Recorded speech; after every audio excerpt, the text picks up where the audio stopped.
Hello साथियों, सभी को मेरे जैसे श्याम राधे राधे। आप सभी का हमारे टीकेडी एजुकेशन के इस प्लेटफॉर्म पर हार्दिक स्वागत है। सभी साथियों को पता है, जितने भी साथी मेरे रेगुलर क्लास में जुड़ते हैं, हमारे क्लास में कितने क्वेश्चन आते हैं? 10।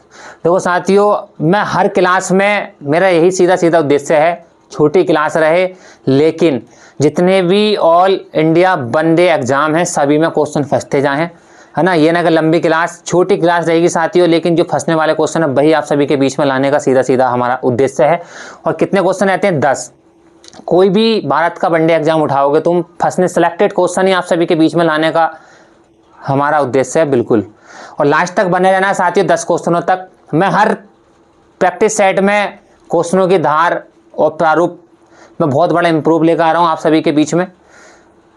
और जब एग्जाम आपका पूरी तरीके से कंप्लीट हो जाए, जब चेक करना कितने क्वेश्चन फंसते हैं आप सभी के बीच में, है ना। तो कोई भी ये ना कि 10 क्वेश्चन सिलेक्टेड क्वेश्चन है, बहुत ही ज़्यादा एग्जामों में रिपीटेड क्वेश्चन।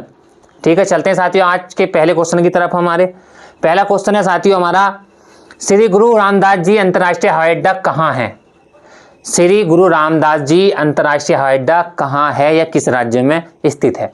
पहला ऑप्शन है साथियों हैदराबाद तेलंगाना, दूसरा अमृतसर पंजाब, तीसरा गुवाहाटी असम, चौथा भुवनेश्वर उड़ीसा। तो साथियों हम बात कर रहे हैं श्री रामदास जी की। सभी को पता होगा, सिखों के चौथे गुरु रामदास, जो अमृतसर मंदिर की नींव डालते हैं और कंप्लीट कौन कराते हैं? 5वें गुरु अर्जुन देव, है ना। तो ये वही रामदास है, सिखों के चौथे गुरु रामदास, जो किसकी? अमृतसर मंदिर की नींव। तो इन्हें याद करने का बहुत तगड़ा तरीका है। क्या अमृतसर मंदिर की नींव कौन डालते हैं? तो रामदास जी। और रामदास जी अंतर्राष्ट्रीय हवाई अड्डा कहाँ है? गुरु रामदास, अमृतसर पंजाब, है ना। तो इसे आप दो तरीके से काट सकते हो, बिल्कुल। रामदास जी ने क्या करा था कि अमृतसर पंजाब में गोल्डन टेम्पल, है ना, जो गोल्डन टेम्पल है, सोने का स्वर्ण मंदिर अमृतसर, उसकी नींव डाली थी। तो गुरु रामदास जी अंतर्राष्ट्रीय हवाई अड्डा कहाँ है हमारा? अमृतसर पंजाब। 5 नदियों की भूमि पंजाब साथियों इसे बोलते हैं, 5 नदियों की भूमि पंजाब, जहाँ प्रति हेक्टेयर में गेहूं की उत्पादन क्षमता अधिक है। साथ ही बात करें, पहली जो हवाई यात्रा शुरू होती है कहाँ? भारत में। भारत में फर्स्ट हवाई यात्रा कब होती है? 1911, इलाहाबाद के नैनी के बीच 1911 में होती है। यह विश्व की पहली विमान डाक सेवा यात्रा है, विश्व की पहली विमान डाक सेवा यात्रा। ठीक है, तो रामदास जी अंतर्राष्ट्रीय हवाई अड्डा कहाँ है हमारा?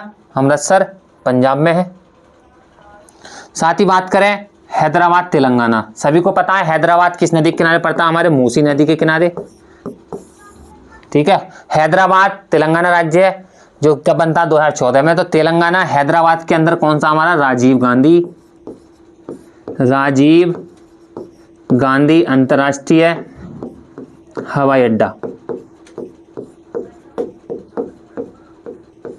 ठीक है, भारत का सबसे बड़ा हवाई अड्डा पूछे तो राजीव गांधी अंतर्राष्ट्रीय हवाई अड्डा। और भारत का सबसे व्यस्त हवाई अड्डा की बात करें तो इंदिरा गांधी अंतर्राष्ट्रीय हवाई अड्डा कहाँ है हमारा? नई दिल्ली। इंदिरा गांधी अंतर्राष्ट्रीय हवाई अड्डा, ये कहाँ पड़ता है हमारा? नई दिल्ली। देश की राजधानी नई दिल्ली में हमारा कौन सा? इंदिरा गांधी अंतर्राष्ट्रीय हवाई अड्डा। देखो साथियों, ये सबसे व्यस्त हवाई अड्डा, भारत का सबसे बड़ा हवाई अड्डा राजीव गांधी अंतर्राष्ट्रीय हवाई अड्डा। और साथ ही बात करें गुवाहाटी की, गुवाहाटी असम, जिसे हम पुराने रूप में किस नाम से जानते थे? कामरूप के नाम में किसे जानते थे? असम को। तो गुवाहाटी असम की राजधानी भी है। राजधानी के अंदर कौन सा हवाई अड्डा है हमारा? गुवाहाटी में। कई बार पूछा भी गया है, यहाँ के सीएम भी हैं गोपीनाथ बारडोली के नाम पर गुवाहाटी अंतर्राष्ट्रीय हवाई अड्डा। गोपीनाथ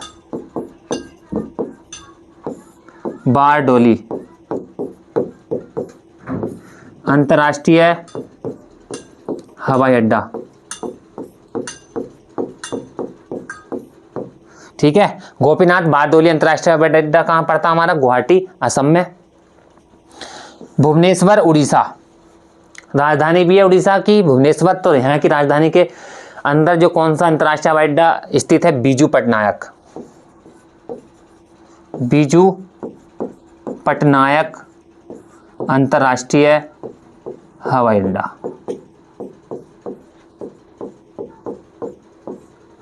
बीजू पटनायक अंतर्राष्ट्रीय हवाई अड्डा कहाँ हमारा? भुवनेश्वर उड़ीसा में है। पूछा जाता है साथियों लाल बहादुर शास्त्री अंतर्राष्ट्रीय हवाई अड्डा, लाल बहादुर शास्त्री अंतर्राष्ट्रीय हवाई अड्डा, लाल बहादुर शास्त्री अंतर्राष्ट्रीय हवाई अड्डा,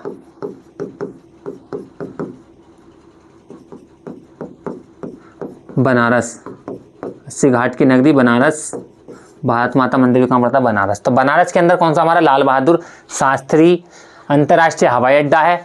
एक आता है बाबा साहब भीमराव अंबेडकर अंतर्राष्ट्रीय हवाई अड्डा नागपुर में, बाबा साहब भीमराव अंबेडकर अंतर्राष्ट्रीय हवाई अड्डा कहाँ है हमारा? नागपुर में है साथियों। ये पूछा जाता है नेताजी सुभाष चंद्र बोस अंतर्राष्ट्रीय हवाई अड्डा, नेताजी सुभाष चंद्र बोस अंतर्राष्ट्रीय हवाई अड्डा कहाँ पड़ता? कोलकाता।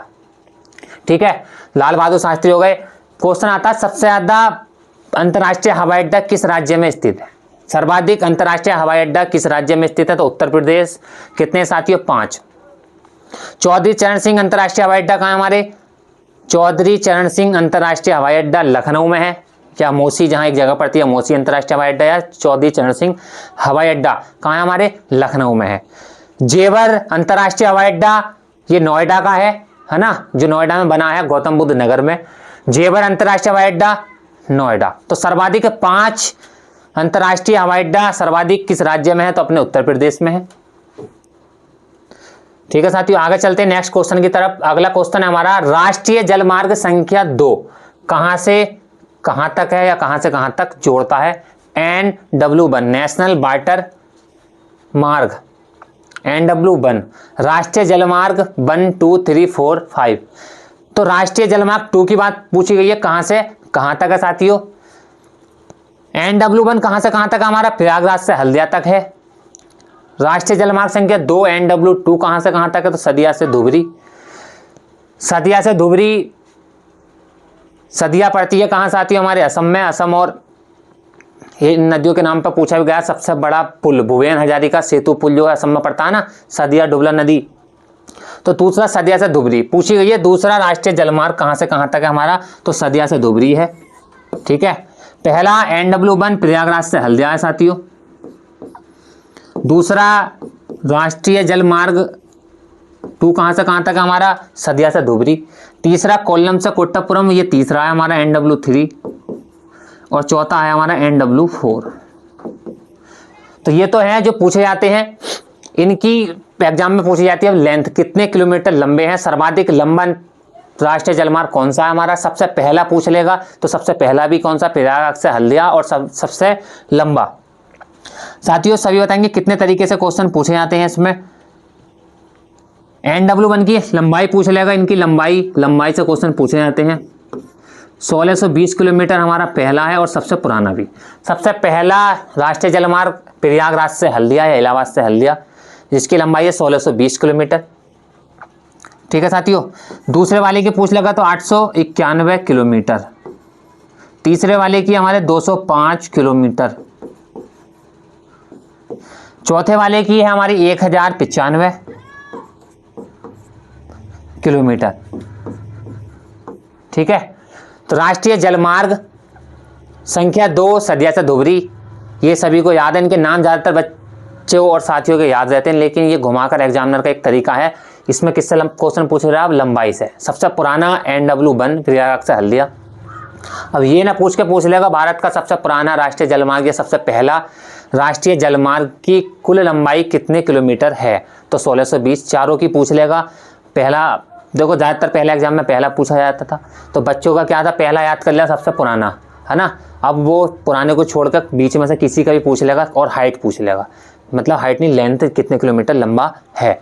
तो ये थे बहुत ही शानदार क्वेश्चन है और कई बार परीक्षाओं में पूछा जाता है प्रयागराज से हल्दिया। लेकिन अब ये एग्जामिनर का माइंड सेट अलग प्रकार से है, इनकी हाइट मतलब लंबाई से लेंथ कितने किलोमीटर है ये पूछ रहा है। तो सभी को बिल्कुल स्क्रीनशॉट लेकर कॉपी में डिक्टो बिल्कुल सेम टू सेम लिखना है। परीक्षा की नज़र से बहुत ही तीर जैसा क्वेश्चन साथियों, तीर। ये जो हमारी क्लास है क्या काम करेगी? रामबाण पनेसिया का काम करेगी। बिल्कुल सुना ना, देखने में छोटा लगा घाव करे गंभीर, तो वही हमारा एक तरीका है। देखने में क्वेश्चन छोटे हैं 10, लेकिन इनका जो सार है बहुत अधिक है। तीर से भी तगड़ा काम करेगी साथियों। आप सभी कंपटीशन में काफ़ी टाइम से हैं, लेकिन आपको पता भी है क्वेश्चन किस प्रकार से आते हैं, और क्वेश्चनों की वही क्वेश्चन आता है लेकिन उसकी लैंग्वेज कभी भी एग्जामिनर घुमा सकता है, जिससे बालक भी सीधे सीधे घूम जाता है। तो हमें बिल्कुल घूमना नहीं है, हमारे साथ लगे रहना है। आपको कोई भी एक चीज़ छोड़ी नहीं जाएगी जो भी परीक्षा की नज़र से बहुत ही अच्छी है। ठीक है, चलते हैं नेक्स्ट क्वेश्चन की तरफ साथियों। अगला क्वेश्चन है, और साथियों बात करें 5वें राष्ट्रीय जलमार्ग हमारा तलचर से धामा है, छठा भी प्रस्तावित है जो 121 किलोमीटर का है। ठीक है, ये 4 ही ज़्यादा मोस्ट है, 5वां तलचर से धामा, छठा जो है वो अभी प्रस्तावित है, 121 किलोमीटर का बनेगा। अगला क्वेश्चन है साथियों हमारा, निम्नलिखित में से किस नदी पर दुलहस्ते, ये दुलहस्ती भी आ जाता है, दुलहस्ती भी आ जाता है, बांध स्थित है। किस नदी पर कौन सा बांध? दुलहस्ती। पहला झेलम, दूसरा चिनाब, तीसरा रावी, चौथा ब्यास। तो बात चलिए दुलहस्ती, दुलहस्ती बांध किस नदी पर स्थित है? सभी साथी काफ़ी टाइम से जुड़े हुए कंपटीशन से, तो थोड़ा सा माइंड पर प्रेशर डालो अपने, दुलहस्ती बांध किस नदी पर हो सकता है ना? पूछा गया दुलहस्ती बांध किस नदी पर है, ये ऑप्शन आप सभी के सामने है, थोड़ा सा जोर डालो साथियों, कौन सी नदी पर हो सकता है। ये 2 बांध है जो कंफ्यूज कर देते हैं अधिकतर, एक दुलहस्ती बांध, एक तुलबुल बांध, कौन सी नदी पर है? ये बहुत बड़ा है ना, इल्यूशन, भ्रम वाला काम करते हैं दोनों क्वेश्चन, बहुत तकड़े। तो दुलहस्ती बांध की बात चलिए साथियों, दुलहस्ती, दुलहस्ती हंसते हंसते किस पे बैठोगे साथियों? चिनाब। किस पे? चिनाब। संधि विच्छेद करोगे तो ची प्लस के नाब। हंसते हंसते किस पे बैठोगे? नदी के पास तुम गए। बांध परियोजना किस पे बनती है साथियों? नदी पर, डैम का जो काम चलता है। तो हंसते हंसते किस पे बैठोगे? नाप पर। और नाप पर बैठने के बाद आप सभी को पता है आजकल किस चीज़ का? सोशल मीडिया का। रील बनाओगे, कुछ भी बनाओगे, चिल्लाओगे, हंसोगे, है ना, कि साहब आज हम जो है हवाई यात्रा कर रहे हैं नाप के ऊपर बैठ कर, कोई अपनी रील पोस्ट करेगा, नहीं से नहीं पोस्ट। तो हंसते हंसते किस पे बैठोगे? नाप पर। और नाप पर बैठने के साथ क्या करोगे? चिल्लाओगे, दूर से पब्लिक देखे, अट्रैक्शन अपनी तरफ, है ना। सभी को पता आजकल किसकी तरफ अट्रैक्शन रहता है? छात्रों का, बच्चा कोई भी छात्र, मतलब मेल वर्ग का साथियों। तो एक पूछी जाती है तुलबुल, कौन सी? तुलबुल परियोजना। अब तो भैया बुलबुल को झेलना ही पड़ेगा, है ना। अगर बुलबुल चाहिए तो हमें री एग्ज़ाम जो हमें मौका मिला है बहुत बड़े गुरुजनों के आशीर्वाद से, यूपी पुलिस, क्या साथी? UP police.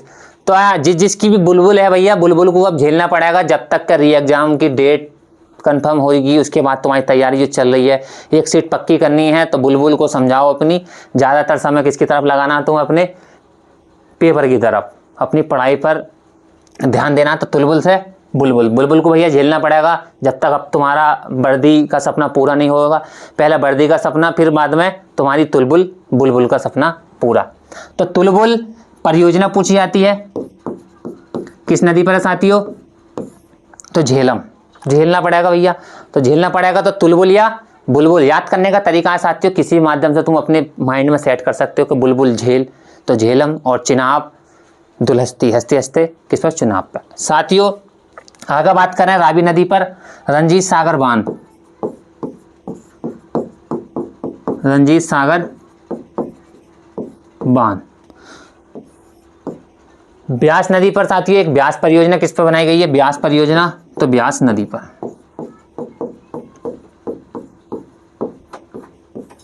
जब साथी आप सभी को पता है जानवरों को क्या लगती है? प्यास।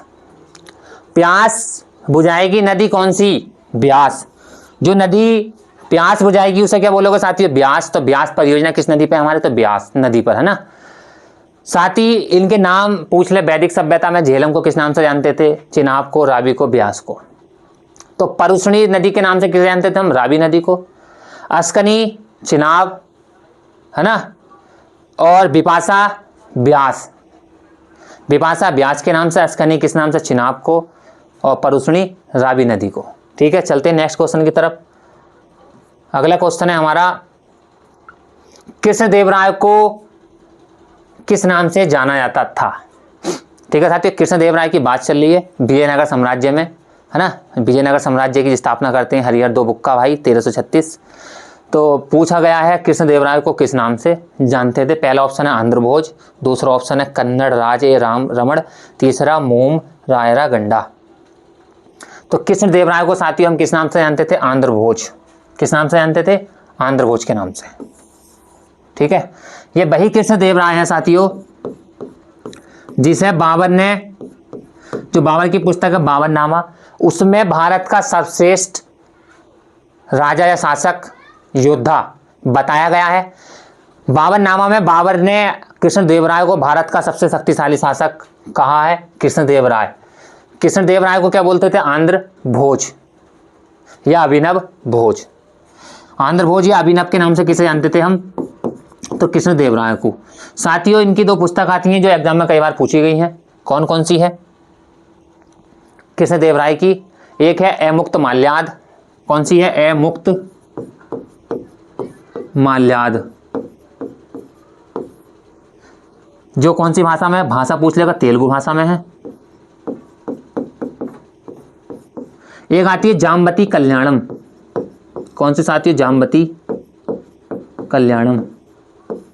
ये कौन सी भाषा में? तो संस्कृत भाषा में। ठीक है।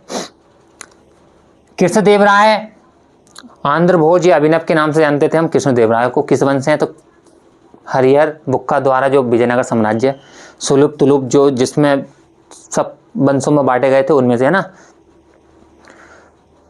साथ ही आप सभी को कमेंट करके बताना है कृष्णदेवराय फर्स्ट और सेकंड दो थे।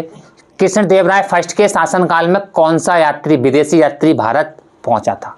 सभी को कमेंट में भर देना है कृष्णदेवराय फर्स्ट के टाइम शासनकाल में विदेशी यात्री कौन सा आया था। ठीक है, इसी के साथ चलते हैं साथियों नेक्स्ट क्वेश्चन की तरफ। अगला क्वेश्चन है साथियों हमारा, किस बहुकोशिकीय यूकोरियोट में कोशिका भित्ति होती है और प्रकाश संश्लेषण करती है? ठीक है, पहला ऑप्शन है प्लांटी, दूसरा मोनेरा, तीसरा प्रोटिस्टा, चौथा कवक।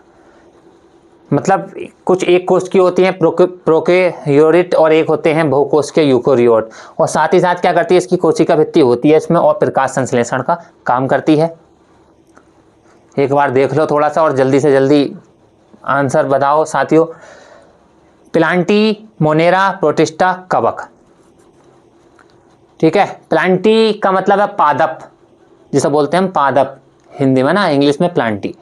साथ ही बात करें तो अरस्तु द्वारा, जीव विज्ञान के जनक कौन है? अरस्तु। अरस्तु द्वारा जो इसे बांटा गया था, दो वर्गों में बांटा गया था सर्वप्रथम। ठीक है, एक हमारा जीव जगत और एक जंतु जगत में और वनस्पति जगत में। ठीक है, और सभी को पता है जीव विज्ञान के पिता या जनक किसे बोलते हैं? अरस्तु को। ठीक है, उसके बाद कैरोलस लीनियस के द्वारा, इसके बाद इसे लीनियस के द्वारा दो भागों में बांटा गया, लेकिन दोनों चेन थे, है ना, जंतु जगत और एक पादप जगत। ठीक है, जंतु जगत में और पादप जगत में। कौन सा? जंतु जगत और पादप जगत। ठीक है, उसके बाद साथियों इन्होंने क्या परंपरागत द्वि उसमें बांटा था, परिवार वर्गों में दो में, इन्होंने भी दो में बांटा था, लेकिन जंतु जगत और वनस्पति जगत में था इनका। उसके बाद आए एक व्हिटकर। कौन आया था साथियों? व्हिटकर आए, उन्होंने इस जगत को 5 वर्गों में, 5 परिवारों में बांट दिया साथियों। व्हिटकर ने इसे कितने वर्गों में बांट दिया? 5। मोनेरा, कौन कौन से वर्ग साथियों? मोनेरा हो गया हमारा प्लांटी या पादप हो गया, हिंदी में पादप बोलते हैं, इंग्लिश में प्लांटी। ठीक है, कवक हो गया साथियों, कवक। ठीक, उसके बाद एक तुम्हारा प्रोटिस्टा, चौथा कौन सा? प्रोटिस्टा। और 5वां हमारा जंतु, एनिमल। ठीक है, व्हिटकर आते हैं कितने में बांटते हैं? 5 में, मोनेरा, पादप जिसे बोलते हैं प्लांटी इंग्लिश में, कवक, प्रोटिस्टा और जंतु। तो साथियों बहुकोशिकीय यूकेरियोट में कोशिका भित्ति होती है और प्रकाश संश्लेषण करती है, क्या है? प्लांटी या पादप। इसका जो सही आंसर है क्या? प्लांटी या हिंदी में बोलते हैं पादप। ठीक है, जंतु जगत की बात करें साथियों तो ये भी क्या होती है? बहुकोशिकीय होती है। यूकेरियोट बहुकोशिकीय, फिश, जितने भी फिश है, मछली वगैरह ना, ये सब किस में आती है? हमारी जंतु जगत में आते हैं। साथ ही पूछा जाता है कवक। कवक की जो कोशिका भित्ति होती है किस चीज की बनी होती है? कई बार क्वेश्चन पूछा गया है। जो कवक की जो कोशिका भित्ति है वो किस चीज की बनी होती है ना। कवक की कोशिका भित्ति किस चीज की बनी होती है, कमेंट करके बताना हमें। कवक का अध्ययन आप सभी को पता है माइकोलॉजी है ना। कवक के अध्ययन को क्या बोलते हैं, माइकोलॉजी, और शैवाल के अध्ययन को फाइकोलॉजी। तो ये कवक है, इसकी जो कोशिका भित्ति होती है किस चीज की बनी होती है, सभी को कमेंट में भर देना है बिल्कुल। तो ठीक है साथियों, जीव विज्ञान के जनक अरस्तु हैं, और साथ ही पूछ लिया अगर वनस्पति जगत के, है ना, या वनस्पति विज्ञान के पूछ लेगा हमसे, वनस्पति विज्ञान के जनक कौन है, तो थियोफेरेस्टस। इसकी जो जनक है या पिता है कौन है, थियोफेरेस्टस। ठीक है। बायोलॉजी की बात करें तो अरस्तु, वनस्पति जगत या विज्ञान की बात करें थियोफेरेस्टस। एक आता हमारा कौन सा, चिकित्सा विज्ञान। चिकित्सा विज्ञान की बात करें साथियों तो हिप्पोक्रेटस। कौन है, हिप्पोक्रेटस। रसायन विज्ञान की साथियों बात करें हम तो लेवासिए हैं इसके जनक। इसके जनक कौन है, लेवासिए।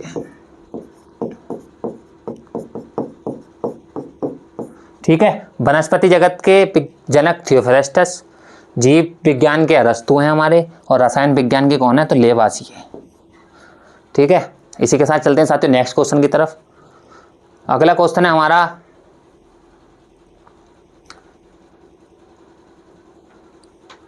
इवेलेंजिस्टा टोरिसेली, या शॉर्ट में आ जाता है क्या नाम, ई टोरिसेली, किस खोज के लिए प्रसिद्ध है। पहला साथियों स्प्रिंग तुला के आविष्कारक, दूसरा है पीजोमीटर के आविष्कारक, तीसरा है मरकरी बैरोमीटर के आविष्कारक, चौथा है वैक्यूम गेज के आविष्कारक। तो जल्दी से जल्दी अपने दिमाग पर जोर डालना और बताना आंसर। कई बार साइंस में तुमने पढ़ाई है, बायोलॉजी में भी, बायोलॉजी रसायन विज्ञान के अंदर भी मिलता है देखने के लिए, और तुम्हारे फिजिक्स भौतिक विज्ञान के अंदर भी तुमने 8 से लेकर और 12 तक ये नाम जरूरी पढ़ा होगा, उम्मीद है। क्या है, शॉर्ट में आ जाता क्या, इतना बड़ा नाम ना देने के बाद ई टोरेसली या टेरेसली नाम देखा होगा कहीं ना कहीं जरूर। तो इनके द्वारा किसकी खोज के लिए अपनी प्रसिद्ध है, मरकरी के बैरोमीटर के आविष्कार के लिए फेमस कौन है हमारे, ई टेरेसली। ठीक है, ई टेरेसली। और कुछ बात करना साथियों, एक आता हमारा सेफ्टी लैम्प। सेफ्टी लैंप के कौन है हमारे, हम्फ्री डेवी। ठीक है, सेफ्टी लैंप के कौन है हमारे, हम्फ्री डेवी हैं साथियों। और रिवॉल्वर के कोल्ट हैं, रिवॉल्वर के आविष्कारक कौन है, कोल्ट। ठीक है। साइकिल की बात करें तो साथियों साइकिल मैकमिलन, और इस कंपनी की साइकिल भी देखी होगी तुमने जरूर, उसके जो पैप होते हैं उस पर मैकमिलन, साइकिल के मैकमिलन है। और एक आता है बाईफोकल लेंस, बाईफोकल लेंस।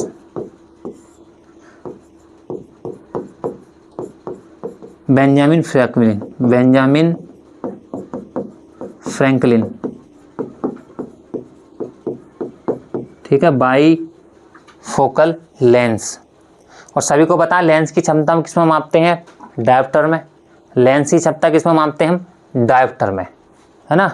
तो चलते हैं इसी के साथ नेक्स्ट क्वेश्चन की तरफ। ई टोरिसेली हमारे कौन है, मरकरी बैरोमीटर। बैरोमीटर का आपको पता है, जो हम मौसम के जितने भी हमारे जानकारी मिलती है किससे, बैरोमीटर लगाने से मिलती है। अगर उसमें प्रेशर ऊपर जाएगा, मतलब तेज़ी से बैरोमीटर के अंदर अगर तेज़ी से उठा तो किस चीज़ का संकेत देगा, आंधी तूफान का ना। अगर वो धीरे धीरे उठा तो मौसम साफ रहने का ना, एकदम से गिर गया तब। तो 3 चीज़ का जो हमारा ज्ञान कराता पाठ्यांक, जितनी भी जानकारी मिलती है कि आज मौसम ऐसा रहने वाला है या कल को ऐसा, 15 दिन की अपडेट, वेदर की जितनी भी अपडेट मिलती है हमें, जो उसका अनुमान लगाते हैं साथियों, किससे लगाते हैं हम, बैरोमीटर के द्वारा उसका अनुमान लगाया जाता है। तेज़ी से उठ गया तो आंधी तूफान, एकदम गिरा, या हल्के हल्के धीरे धीरे उठता है तो मौसम साफ, जो भी है 3 तरीके से ना जो इसकी जानकारी हमें देते हैं मौसम विभाग की तरफ से, हम तुम सभी डाल के देखते हैं वेदर टुडे के नाम से। तो जो जानकारी वो प्राप्त करते हैं किससे लगाते हैं, पाठ्यांक जो निकालते हैं बैरोमीटर के द्वारा। तो ये वही बैरोमीटर है। आगे चलते हैं नेक्स्ट क्वेश्चन की तरफ साथियों। अगला क्वेश्चन है हमारा, अंतरिक्ष में जाने वाली पहली अरब महिला अंतरिक्ष यात्री कौन है? अंतरिक्ष में जाने वाली पहली अरब मतलब सऊदी अरब की पहली महिला जो अंतरिक्ष में पहुंची थी। पहला ऑप्शन है हमारा रैयाना बरनाबी, दूसरा फिरदौस सिद्दीकी, तीसरा एशिया अब्द्रावी, चौथा है सोफिया शेख। चौथे नाम से आप भली भांति परिचित होंगे, सोफिया शेख। इसके ऊपर एक मूवी बनी हुई है साथियों, सोफिया के ऊपर। तो बताना अंतरिक्ष में जाने वाली पहली अरब महिला अंतरिक्ष की यात्री। ऑप्शन आप सभी के सामने है, तो तेज़ी से जल्दी आंसर देने की संभावना अपनी व्यक्त करना, जल्दी से जल्दी। अंतरिक्ष में जाने वाली पहली महिला अरब महिला यात्री। ज़्यादा से ज़्यादा साथियों को अपना कमेंट करके बताना है, और ज़्यादा से ज़्यादा अपने जितने भी तुम्हारे साथ के पढ़ने वाले साथी हैं हमारे, सभी के पास तेज़ी से शेयर करनी है वीडियो, है ना। तो बताओ साथियों कौन है? पूछा गया अंतरिक्ष में जाने वाली पहली महिला सऊदी अरब की जो अंतरिक्ष में गई थी, कौन थी साथियों? रैयाना बरनाबी। ठीक है, अंतरिक्ष में जाने वाली पहली अरब महिला यात्री कौन थी? तो रैयाना बरनाबी। क्वेश्चन पूछा जाता है अंतरिक्ष में जाने वाली पहली महिला यात्री, पहली महिला कहाँ जाने वाली? अंतरिक्ष में। तो वैलेंटीना टेरेस्कोवा, शॉर्ट में लिख देता हूँ टेरेस्कोवा। वैलेंटीना टेरेस्कोवा कहाँ की थी? रूस की। पहली महिला जो अंतरिक्ष में पहुंची थी कौन थी? टेरेस्कोवा जो कहाँ, वैलेंटीना टेरेस्कोवा जो कहाँ की थी? रूस की। साथ ही बात करें भारत की पहली महिला की, भारत की पहली महिला जो कहाँ गई थी साथियों? अंतरिक्ष में। कौन है? कल्पना चावला। ठीक है, भारत की पहली महिला की बात करें साथियों तो कौन है हमारी? कल्पना चावला। और भारत में अगर पुरुष वर्ग में बात करें तो राकेश शर्मा है लीडर अंतरिक्ष में जाने वाले पहले। कौन है साथियों? राकेश शर्मा, जो पूर्व भारतीय वायुसेना के एक अधिकारी थे। कौन? राकेश शर्मा, जो कहाँ गए थे? पहले पुरुष कैटेगरी में अंतरिक्ष। और महिला कैटेगरी में बात करें तो कौन है हमारी? कल्पना चावला। और साथ ही बात करें पाकिस्तान की, कौन है? पाकिस्तान की पहली महिला नामीरा सतीक, नामीरा सटीक। ये पाकिस्तान की पहली महिला हैं जो कहाँ पहुंची थी साथियों? अंतरिक्ष की यात्रा की थी। एक आता है नूरा अल मतरेसी, क्या? यूएई की नूरा अल मैत्रेसी। ये वो क्वेश्चन है जो बार बार पूछे गए हैं परीक्षा में। संयुक्त अरब अमीरात, यूनाइटेड अरब अमीरात की पहली महिला जो अंतरिक्ष में पहुंची थी कौन थी? नूरा अल मैत्रेसी थी साथियों। और बात करें अगर अमेरिका की, क्या? अमेरिका की यूएसए, डॉक्टर मई सी। ठीक है, अगर साथियों अमेरिका की पूछा है पहली महिला अंतरिक्ष यात्री कौन है? डॉक्टर मई सी। ठीक है ना। तो इसमें पूछा क्या? पहली महिला पूछ लेगा अंतरिक्ष में जाने वाली, कई बार पूछा गया क्वेश्चन बिल्कुल। तो पहली महिला वैलेंटीना टेरेस्कोवा कहाँ की? रूस की। बात करें तो रूस की बोल देते हैं यूएसएसआर, कभी कंफ्यूजिंग में आ जाओ। यूएसएसआर किसे बोलते हैं? रूस को। तो रूस की पहली महिला टेरेस्कोवा जो कहाँ गई थी? अंतरिक्ष में। और पुरुष वर्ग में बात करें तो आप सभी को पता भारत के कौन है? राकेश शर्मा। हाँ, तो बात किसकी चली थी साथियों कि इसमें से एक ऑप्शन आपका पड़ा हुआ क्या? सोफिया। रोबोट को नागरिकता देने वाला दुनिया का पहला देश, रोबोट को नागरिकता देने वाला पहला देश कौन सा? हमारा सऊदी अरब। रोबोट को नागरिकता देने वाला दुनिया का पहला देश कौन सा है? हमारा सऊदी अरब। उस रोबोट का नाम क्या था? तो सोफिया। सोफिया रोबोट को नागरिकता देने वाला दुनिया का पहला देश सऊदी अरब। तो उस रोबोट का नाम क्या था साथियों? सोफिया, जिस पर एक मूवी बनी हुई है, देख सकते हो आप जाकर यूट्यूब पे, सोफिया मूवी, बहुत ही अच्छी मूवी है। आगे चलते हैं साथियों नेक्स्ट क्वेश्चन की तरफ। जलवायु क्षेत्रों का वर्गीकरण किसके आधार पर किया जाता है ना? मतलब ये कटिबंध है जोन, ट्रॉपिकल जो भी आते हैं वो उष्ण कटिबंध, शीतोष्ण, शीत, है ना। तो ये जो वर्गीकरण कराया था किसके आधार पर कराया जाता है? पहला ऑप्शन है भूमध्य रेखा से दूरी पर, दूसरा ऊंचाई, तीसरा वर्षा, चौथा समुद्र से दूरी से, है ना। सभी को पता है जो क्षेत्र हमारा पृथ्वी का मतलब जो भूमध्य या जो रेखा है 0 डिग्री जिसे हम बोलते हैं, तो जो इसके आधार पर जलवायु क्षेत्रों को जो बंटवारा होता है किसके आधार पर होता है? भूमध्य रेखा से दूरी को। और क्वेश्चन पूछा जाता है दिन और रात जो बराबर होते हैं किस पर होते हैं? हमारे भूमध्य रेखा पर, है ना। दिन और रात जो 0 डिग्री होता है ना, 0 डिग्री, तो वो कहाँ चलती है? हमारे भूमध्य। इससे अगर तुम ऊपर जाओगे तो वेदर कैसा रहेगा? मतलब यहाँ जो 0 डिग्री यहाँ का है ठंडा वाला प्रदेश, यहाँ कोई देश स्थित नहीं है ना, जो आर्कटिक क्षेत्र वाला जहाँ सर्वाधिक बर्फ़ पड़ती है, बहुत ही ज़्यादा ठंडा, तो वहाँ कोई पब्लिक रहती नहीं है। इधर बढ़ोगे तो मतलब जैसे भी सूर्य चलेगा ना, मकर रेखा, कर्क, मकर और विषुवत, तीनों रेखा होती हैं। 0 डिग्री भूमध्य या विषुवत इसे बोलते हैं हम, जिस पर दिन और रात बराबर होते हैं। उसके बाद कर्क रेखा और मकर रेखा। साथ ही बात करें जो कर्क रेखा है, कभी भी सूर्य उसके ऊपर जाकर नहीं चमकेगा। कर्क रेखा से सूर्य कभी भी ऊपर जाकर नहीं चमकता। क्या चमकता? तिरछा या टेढ़ा, है ना।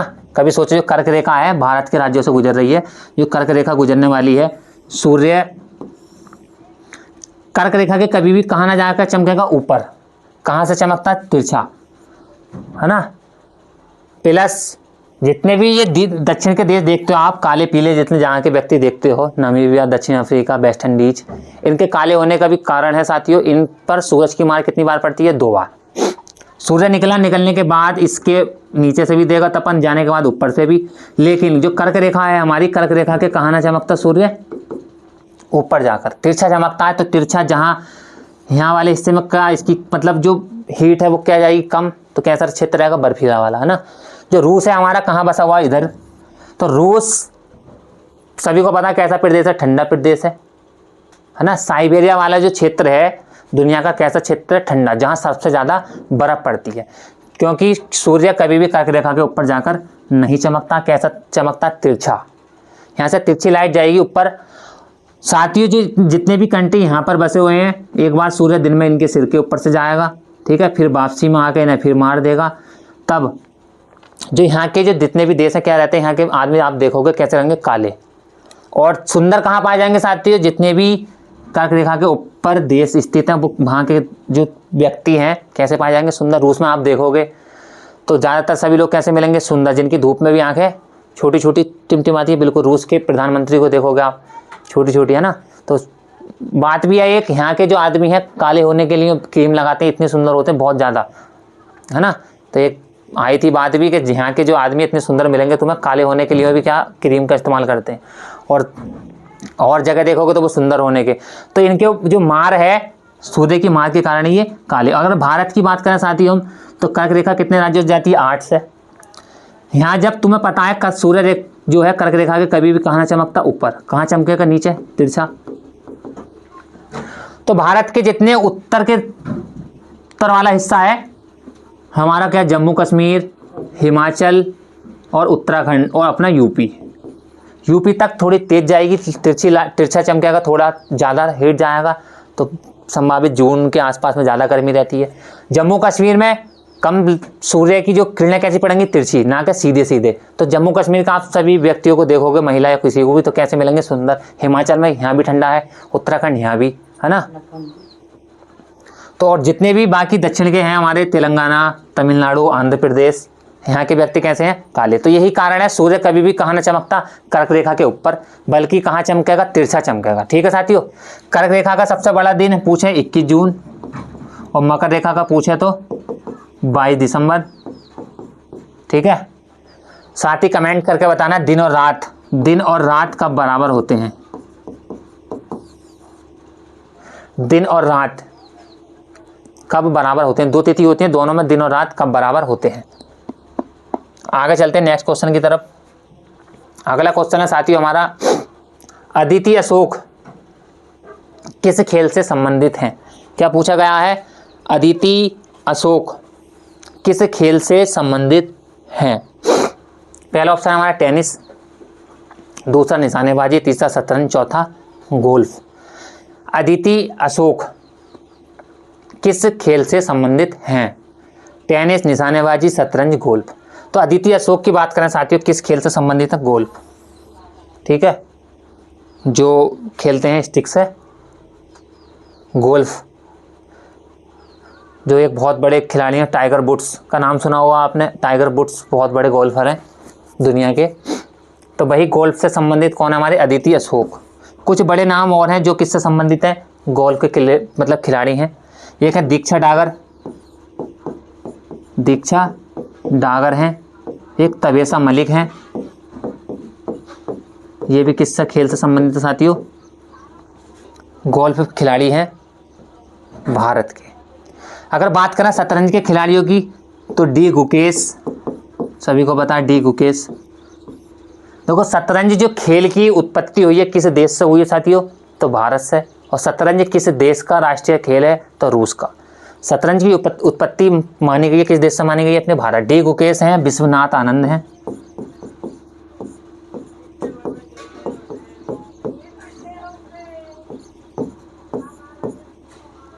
ठीक है, एक आते हैं प्रज्ञानंद, प्रज्ञानंद। तो ये बहुत बड़े हैं जो शतरंज खिलाड़ी हैं। D Gukesh, Vishwanath Anand, grand master बोलेंगे, और एक है प्रज्ञानंद।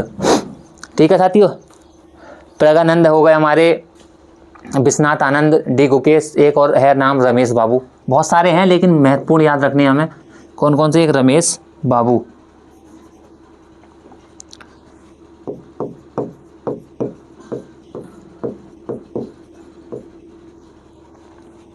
आगे अगर बात करें साथियों निशानेबाजी की, एक आते हैं हमारे गगन नारंग,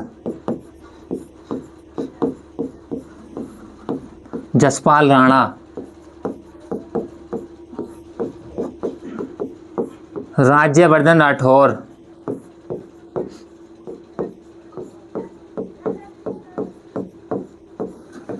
ये साथियों किस खेल से संबंधित हैं? तो शूटिंग से। एक आते हैं अभिनव बिंद्रा, अभिनव बिंद्रा, ये किस खेल से संबंधित साथियों? तो ये भी हमारे शूटिंग से संबंधित है। आगे आता हमारे कुछ टेनिस प्लेयरों का नाम, किसका साथियों? टेनिस प्लेयर, जिसमें आती है हमारे कौन? सानिया मिर्जा। सानिया मिर्जा से आप सभी परिचित हैं।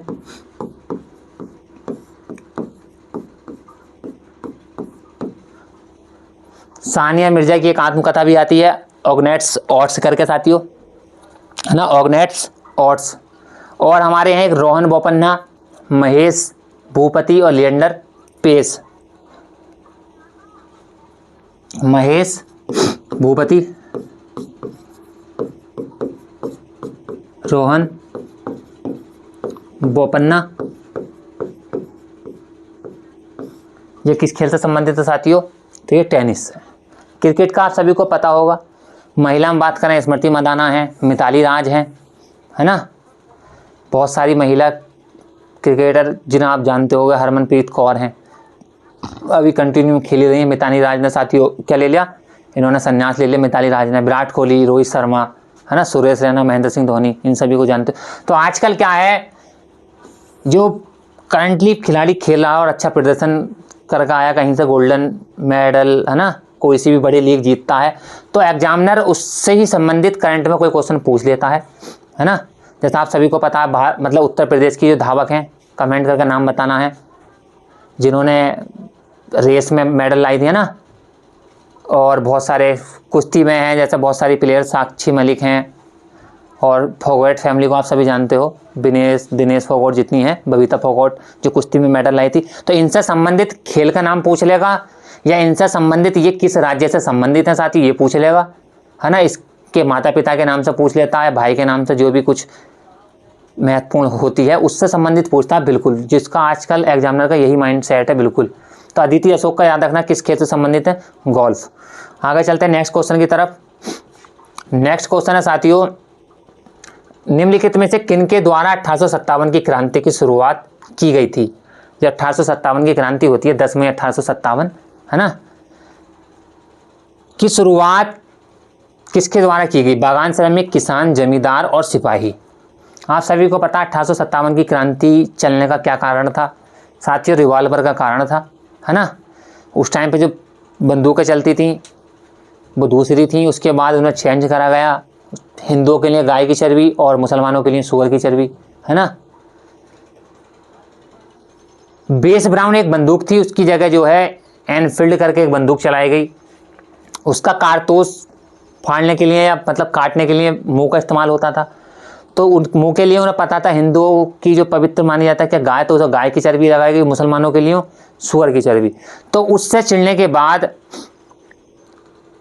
मंगल पांडे द्वारा सब में एक ये फैल जाता, जितने भी सिपाही, तभी तो किसके द्वारा फैलाया गया था 1857 क्रांति? जो अंग्रेजी सेना में भर्ती थे, किसके द्वारा? सिपाही, ठीक है, जिन्हें इन चीज़ों से नफरत थी अपने धर्म को लेकर। तो उन्होंने क्या शुरुआत कर दी? 1857 की क्रांति। और इसकी प्रतीक भी मैं बता चुका हूँ। 1857 की क्रांति का प्रतीक कमल और रोटी। जो वहाँ का एक प्रत्येक गांव का क्या होता था? चौकीदार, उसे जो है प्रतिदिन क्या पहुँचाना था? एक कमल। उनकी मांग थी, जितने सिपाही इसमें लड़ रहे थे 1857 की क्रांति, एक कमल और एक रोटी पहुँचानी थी उन्हें। एक कमल मांगा था और एक रोटी, तो यही इसका चिन्ह है, एक कमल और रोटी। और 1857 की क्रांति से पूछ लेता साथियों, लखनऊ लीडिंग पूछ लेगा, किसने कहाँ से नेतृत्व करा? लखनऊ से जो है 1857 की क्रांति का नेतृत्व किसने करा? बेगम हजरत महल, ठीक है। कानपुर पूछ लेता साथियों। देखो सबसे ज़्यादा जो स्थल पड़ते हैं, कहाँ पड़ते हैं? उत्तर प्रदेश में। कानपुर हो गया, लखनऊ हो गया, इलाहाबाद हो गया साथियों, बरेली हो गया ना। तो यहाँ से ज़्यादातर उत्तर प्रदेश से पूछे जाते हैं परीक्षाओं में। कानपुर से नाना साहब और तात्या टोपे,